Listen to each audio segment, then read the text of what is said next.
who is the legitimate Senate President. Because hindi to away ng dalawang barkada. Ang lahat ng empleyado natin dito will have to decide on Monday. Do we follow the Philippine Constitution or the Constitution of the 11+1? Do we follow the Senate rules or do we follow the rules of the 11+1? So eto lang pakiusap ko sa Malacanang. Kumuha kayo ng isa pang senador para sa special session, bumaba na ako bilang Senate President para wala na tayong problema pare-pareho, pero para masunod yung konstitusyon.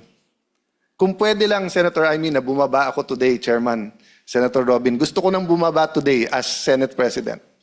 Ang problema, I have a duty to the Filipino people and to the Philippine Constitution. Ang nakalagay, until your successor is elected. Hindi pa tayo nag-elect ng successor. So, OSAA, Secretariat, lahat ng empleyado, I'm sorry to put this on you. Not at the penalty of dismissal or cases. Hindi po ako ganun magtrabaho. Konsensya nyo. Alam nyo ang batas. Sino ang susundin nyo?